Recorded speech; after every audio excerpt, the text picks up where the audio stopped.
Simulan natin ang ating pagdiriwang sa ngalan ng Ama, ng Anak at ng Espiritu Santo. Amen. Sumainyo ang Panginoon. At sumaiyo rin. Mga kapatid, aminin natin ang ating mga kasalanan upang tayo maging marapat na gumanap sa banal na pagdiriwang.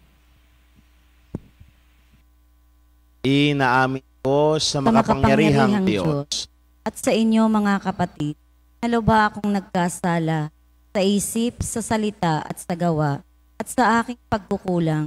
Kaya isinasamo ko sa mahal na Birheng Maria, sa lahat ng mga anghel at mga banal, at sa inyo mga kapatid, na ako'y ipanalangin sa Panginoong ating.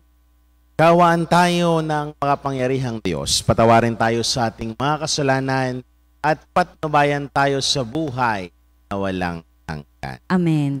Panginoon, kaawaan. Panginoon, kaawaan mo kami. Kristo, kaawaan.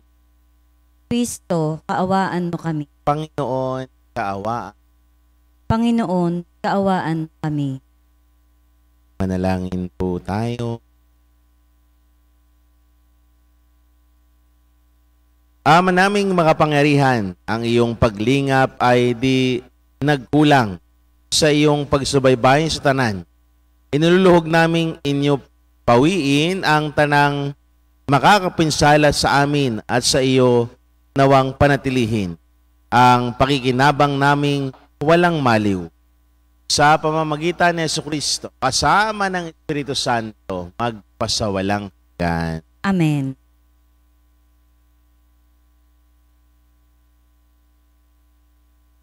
Pagbasa mula sa aklat ni Tobit. Akong si Tobit, pag-uwi ko ng gabi ng Pentecostes, pagkatapos ilibing ang mga patay, ay natulog sa aming bakuran. Hindi na ako nagtakik ng mukha dahil sa init. Hindi ko napunang may mga maya pa lang nakahapon sa tapat ng himlayan ko. Ang mainit pang ipot ng mga ito'y pumatak sa aking mga mata at lumikha ng kulaba. Sumangguni ako sa mga manggagamot, ngunit wala silang nagawa.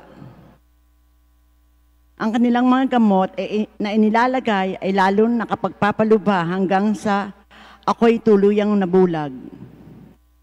4 na taon akong hindi makakita, at gayon na lamang ang pagkabahala ng aking mga kasamahan. 2 taon akong inalagaan ni Ahikar hanggang sa siya'y nagpunta sa Elam. Ang asawa kong si Ana ay nagtrabaho bilang manganghabi ng panahong iyon para kumita ng ikabubuhay namin. Pagkahatid ng kanyang mga ginawa, ay binabayaran naman siya agad ng may-ari. Minsan nagtatapos ang panahon ng talgamig. Nagatid siya ng mga nayari niya. Nakuha agad niya ang buong kabayaran at binigyan pa siya ng kambing. Umuwi siyang akay ang kambing. Pagpasok niya, humalinghing ang kambing. Kaya't nang marinig ko'y tinawag ko siya at sinabi, "San galing ang kambing na yan? Marahil ay nakaw ano? Hala, ibalik mo yan.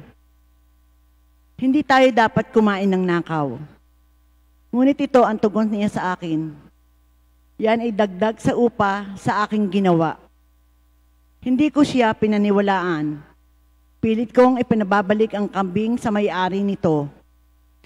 Galit na galit ako sa aking asawa dahil dito. Kaya't sinumbatan niya ako. Sinabi niya, "Ngayon, nasaan ang iyong pagkakawang gawa? Nasaan namang ginawa mong kapuri-puri?" Sa wakas, lumabas din ang tunay mong pagkatao. Ang salita ng Diyos. Salamat sa Diyos.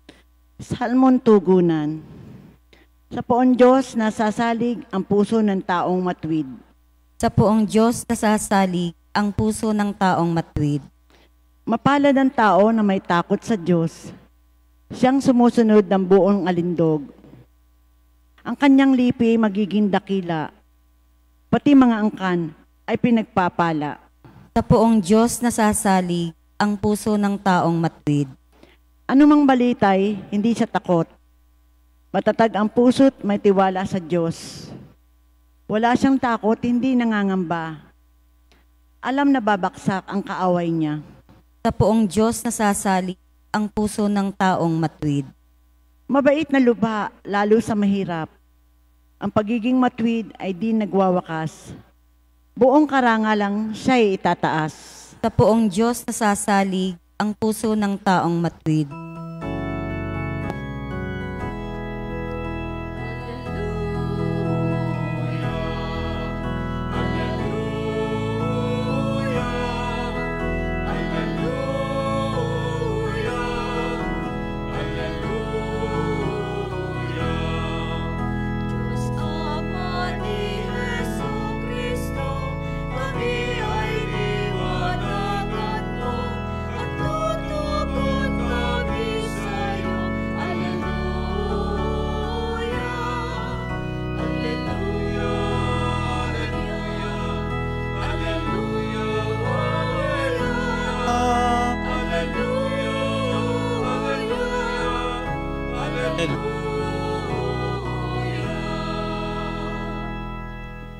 Sumainyo ang Panginoon.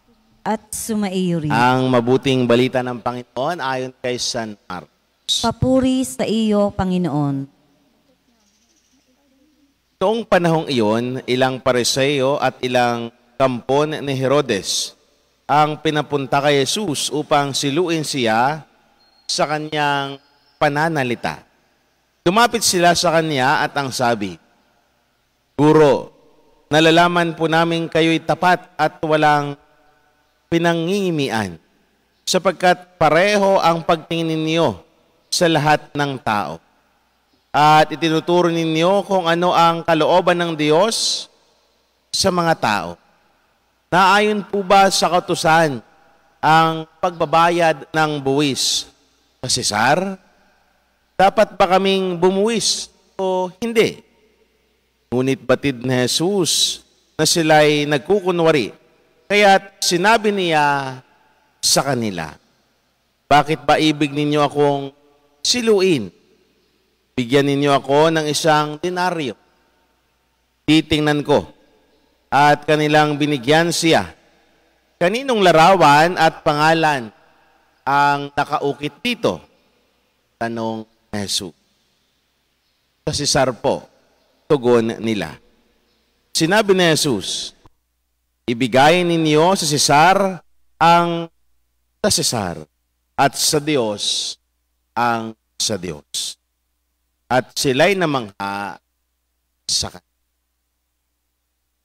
Ang mabuting balita ng Panginoon. Pinupuri ka namin, Panginoong Hesukristo. Magandang umaga po sa inyong lahat. At sa lahat po na nakikisa sa atin sa ating Facebook Live, magandang umaga din. Mga kapatid, ang atin hong mabuting balita ay malimit po natin itong maririnig, yung tema ng ating mabuting balita ngayong araw na ito. Malimit nating marinig sapagkat malimit nating marinig yung pagsisilo kay Jesus. Malimit nating marinig yung pagtetest kay Jesus ng mga Pariseo at mga Iskri. Ang mga pagsisilong ito ay nangangahulugang ayaw nilang sumunod kay Jesus. Ang mga pagsisilong ito, nangangahulugang gusto nilang takpin sa Jesus. Kaya napakahalaga na maunawaan kung paano nga si Jesus mismo nagpapaliwanag sa mga ito ng tamang gagawin. Tinitingnan nila kung si Jesus ba ay papanig sa mundo o sa kaharian niya. Tinitingnan nila kung ano ba ang papanigan ni Jesus. Pero mga kapatid, narinig ho natin ng malinaw paanong sinagot sila ni Jesus. Ibigay ang kay Cesar, ang para kay Cesar. Ibigay ang sa Diyos at para sa Diyos. Mga kapatid, dalawa hong mahalagang bagay ang pagnilayan natin sa mabuting balita ngayong araw na ito. Sa buhay ho natin bilang mga tao. Una, meron tayong tungkulin sa mundo. mundong ito. At pangalawa, mayroon tayong kinakailangan na gampanan para sa ating kaligtasan. Our present here and our future sa kalangitan o sa kaharian ng mga kapatid, alam ho natin bilang mga tao, tayo ho dito sa mundong ito, meron tayong mga tungkulin bawat isa sa atin. Ano ba ang tungkulin natin? Ilapat natin ito sa personal nating karanasan bilang isang mamamayan. Marami tayong mga tungkulin na kinakailangang sundin.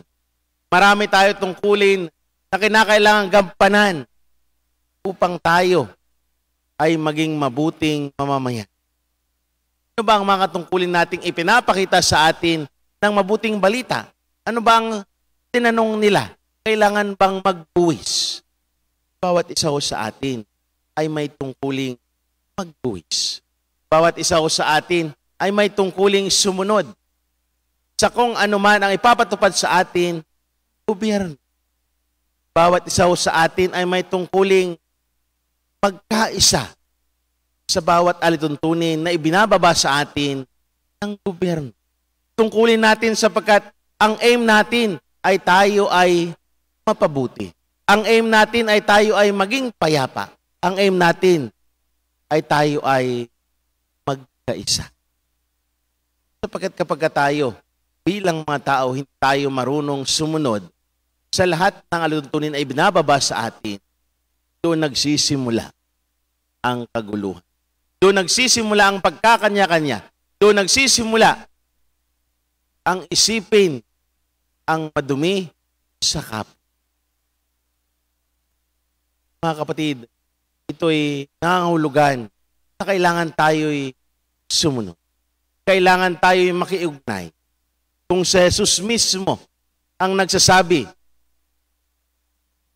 na kailangan nating ibigay ang kung ano ang para sa Cesar, ibibigay natin sapagkat yun ang kinakailangan. Pangalawa, na kailangan nating paglaanan ng panahon ay ang para din sa Diyos.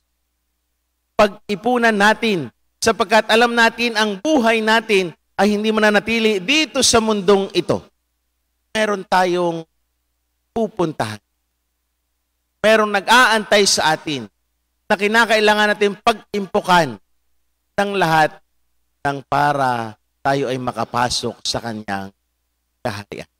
Kaya nga mga kapatid, ano bang sinasabi ni Jesus sa iba pang mga mabuting balita? Hangal ang taong nag-impok ng kayamanan sa mundong ito sapagkat hindi niya alam kung kailan siya tatawagin Diyos. Kinakailangan mag-impok din tayo ng ating kayamanan sa kaharian ng Diyos sa paanong pamamaraan sa pagpapalalim ng ating pananampalataya sa Kanya. Sa pagsunod din natin sa matutunin ng inang simbahan. Sa pagsunod din natin sa kalooban ng Diyos. Pagkat wala ding hangad ang ating pag-impok, ang hangarin lamang nito ng Diyos para sa atin ay tayo rin ay mapabuti. Tayo rin ay magkaroon ng kapayapaan. Tayo rin ay magkaisa. Ang goal natin ay makaakyat sa kanyang kaharian. Mga kapatid, ipinapaalala sa atin ni Jesus, hindi tayo titigil dito sa mundong walang isa sa atin ang hindi hahantong sa huling hantong. Tayong lahat ay darating doon. Kaya kung paanong tayo nagsisikap upang ibigay ang kung ano man ang nararapat para sa atin dito sa mundong ito, ibigay din natin ang kung ano ang nararapat para sa hinaharap natin, para sa pinaghahandaan natin na buhay sa kanyang kaharian. Kung paanong ibinibigay natin ang tungkulin natin sa pamahalaan, ganun din ibigay din natin mas lalo't higit ang tungkulin natin bilang mga anak ng Diyos. Na huwag nating putulin ang ating ugnayan sa Kanya. Pagkos, mas lalo pa nating paigtingin ang ating relasyon sa Diyos. Sapagkat sa bandang huli, doon tayo tupo. Mga kapatid, pinapaunawa sa atin ni Jesus sa iba pang mga mabuting balita. Hangal ang taong nag-impok ng kayamanan at binaliwala na kinakailangan niyang mag-impok para sa kanyang pag-akyat sa kaharian ng mga kapatid. Dalawang mahalagang bagay ang ipinapaalala sa atin ni Jesus sa ating mabuting balita ngayong araw na ito. Ang pagsunod natin sa kung anuman ang alituntunin ng ating ginagalawan sa mundong ito. At pangalawa, ang pagsunod natin sa lahat ng alituntunin na makakatulong sa atin upang tayo ay makapasok sa kanyang kaharian. Mga kapatid, hari nawa kung paanong ipinakita sa atin ni Jesus sa mabuting balita ang tugon niya. Ganon din sana tayo. Pantay ang ating pagtugon. Wala tayong kinikilingan. Wala tayong kinakampi. Pagkos tayo bilang mga tao ay sumusunod sa bayan at sa Diyos. Isang magandang umaga sa inyo.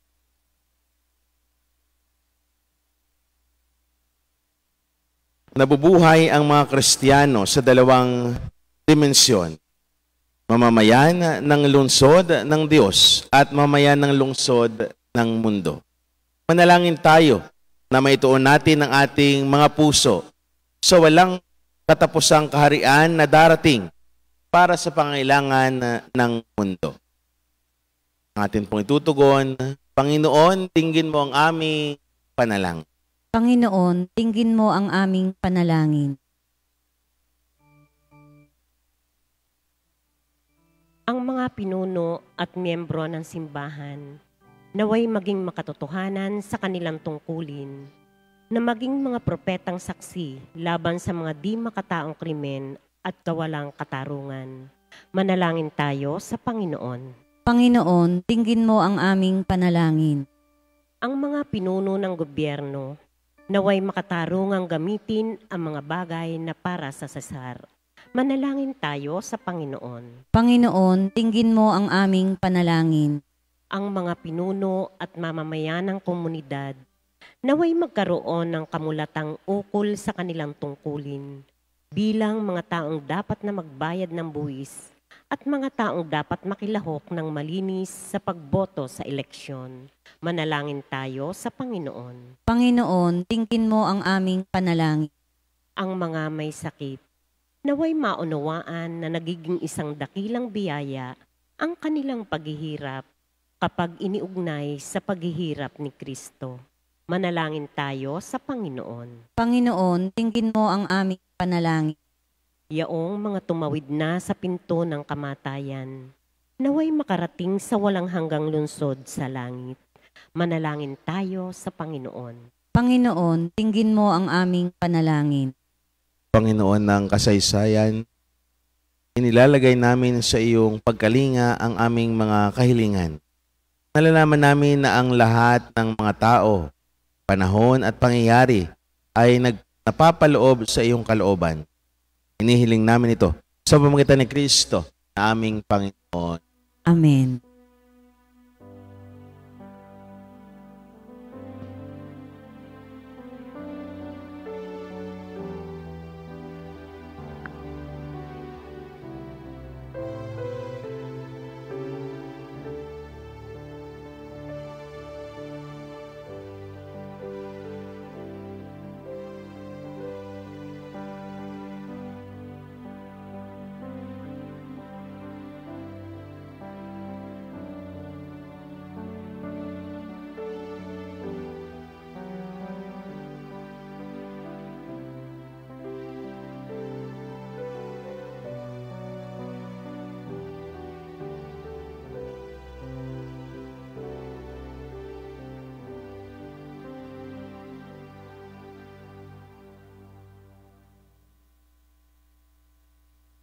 Manalangin kayo mga kapatid upang paghahain natin ang kalugdan ng Diyos amang makapangyarihan.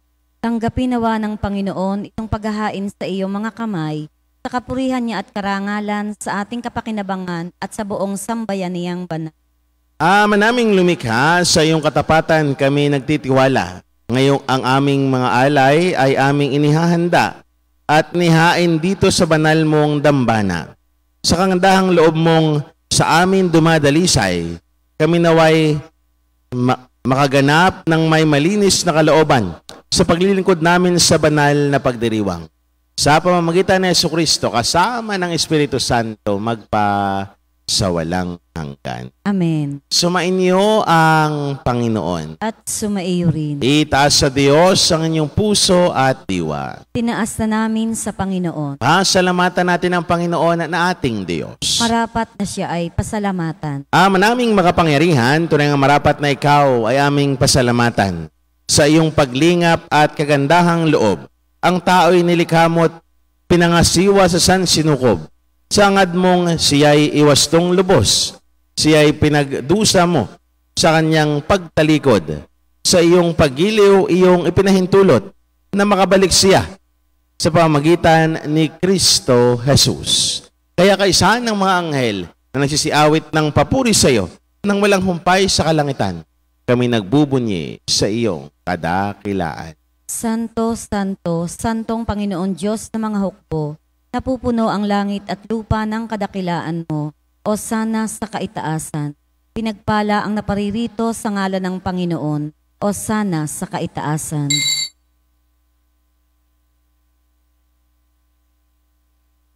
Ama naming banal, ikaw ang bukal ng tanang kabanalan. Kaya't sa pamamagitan ng iyong Espiritu, gawin mong banal ang mga kaloob na ito upang para sa amin maging katawan at dugo ng aming Panginoong Jesucristo. Bago niya pinagtiis ang kusang loob na maging handog, hinawakan niya ang tinapay, pinasalamatan kaniya, pinaghati-hati niya iyon, iniabot sa kanyang mga alagad at sinabi, tanggapin ninyong lahat ito at kanin. Ito ang aking katawan na ihahandog para sa inyo.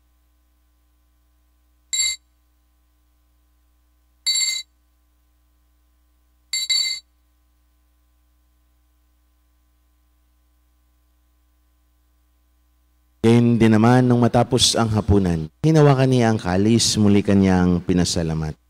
Iniabot niya ang kalis sa kanyang mga alagad at sinabi, tanggapin ninyong lahat ito at inumin. Ito ang kalis ng aking dugo, ng bago at walang hanggang tipan.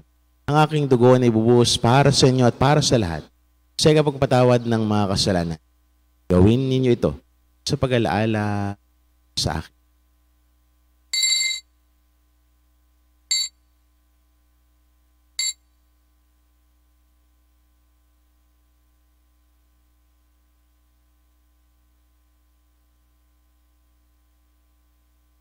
Ipagbunyi natin ang misteryo ng pananampalataya. Si Kristo'y namatay, si Kristo'y nabuhay, si Kristo'y babalik sa wakas ng panahon. Ama, ginagawa namin ngayon ang pag-alaala sa pagkamatay at muling pagkabuhay ng iyong anak. Kaya tiniaalay namin sa iyo ang tinapay na nagbibigay buhay at ang kalis na nagkakalob ng kaligtasan. Kami, nagpapasalamat dahil kami yung minarapat at tumayo sa harap mo para maglingkod sa iyo. Isinasamo namin kami magsalo-salo sa katawan at dugo ni Kristo ay mabuklod sa pagkakaisa sa pamamagitan ng Espiritu Santo. Ama, lingapin mo ang iyong simbahang laganap sa buong daigdig. Puspusin mo kami sa pag-ibig kaysa ni Francisco naming Papa, ni Gilbert naming Arsobispo at ng Tanang Kaparian. Alalahanin mo rin ang mga kapatid naming nahimlay nang may pag-asang sila'y muling mabubuhay, gayon din ang lahat ng mga pumanaw. Kawaan mo sila at patuloyin sa iyong kaliwanagan. Kawaan mo at pangindapating kaming lahat na makasalo sa iyong buhay na walang wakas.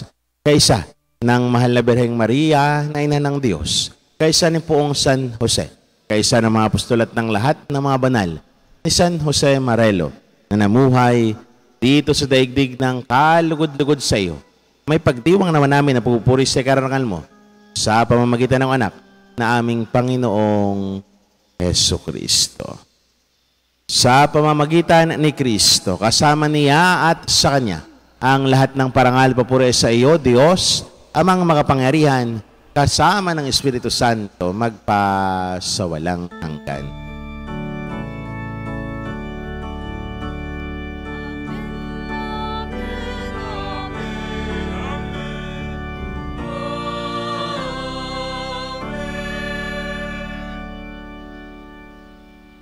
Nang may kababaan ng loob, sama-sama natin dulog ang ating mga kahilingan sa panalangin tunuro sa atin ng Panginoon. Ama namin, sumasalangit ka, sambahin ang ngalan mo, mapasa amin ang kaharian mo, sundin ang loob mo dito sa lupa para nang sa langit. Bigyan mo kami ngayon ang aming kakanin sa araw-araw, at patawarin mo kami sa aming mga sala para ng pagpapatawad namin sa nagkakasala sa amin, at huwag mo kaming ipahintulot sa tukso, at iadya mo kami sa lahat ng masama. Hinihiling namin kami adya sa lahat ng masama, pagkalooban ng kapayapaan araw-araw, iligtas sa kasalanan talayo sa lahat ng kapahamakan. Samantalang aming pinananabikan ang dakilang araw ng pagpapahayag ng tagapagligtas naming si Heso Kristo. Sapagkat iyo ang kaharian at ang kapangyarihan at ang kapurihan magpakailanman. Amen. Panginoong Heso Kristo, sinabi mo sa iyong mga apostol, kapayapaan ang iniiwan ko sa inyo, ang aking kapayapaan ang ibinibigay ko sa inyo. Tunghayan mo ang aming pananampalataya at huwag naman ang aming maraming pagkakasala. Pagkalooban mo kami ng kapayapaan at pagkakaisa ayon sa iyong kalooban, kasama ng Espiritu Santo, magpasawalang hanggan. Amen. Ang kapayapaan ng Panginoon ay laging sumain. At sumaiyo rin. Magbigayan kayo ng kapayapaan sa isa't isa. Peace be with you po.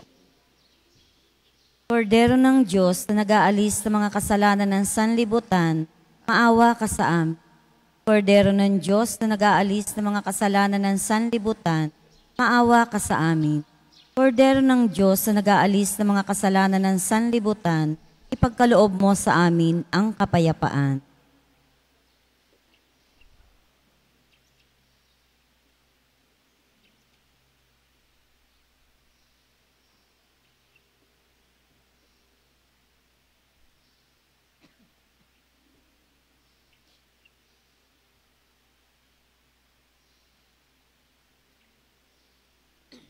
Mga kapatid, ito ang kordero ng Diyos. Ito ang nag-aalis ng mga kasalanan ng sanlibutan.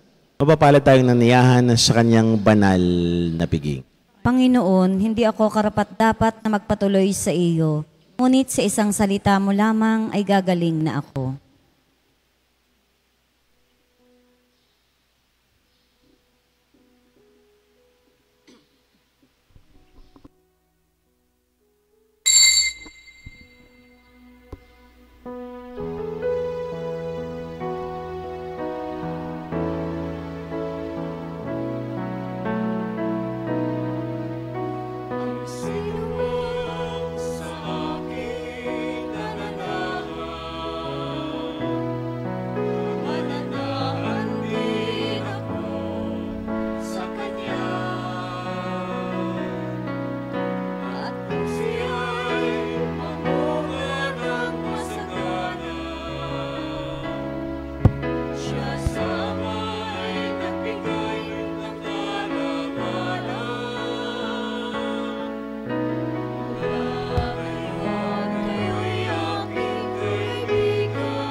Ama naming mapagmahal, pagharian mo sa iyong Espiritu kaming pinapakinabang mo sa katawan at dugo ni Kristo, upang di lamang sa pagsasalita, kundi rin naman sa paggawa, ikaw ay aming maipagdangal at maging marapat kaming makapasok sa kaharian mo sa kalangitan.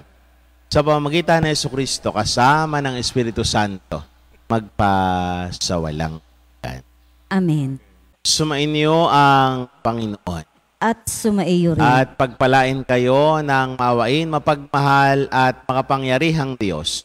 Sa ngalan ng Ama, ng Anak at ng Espiritu Santo. Amen. Ang banal na misa ay naialay na. Kumayagan taglay ang kapayapaan at pag-ibig ng Diyos. Salamat sa Diyos.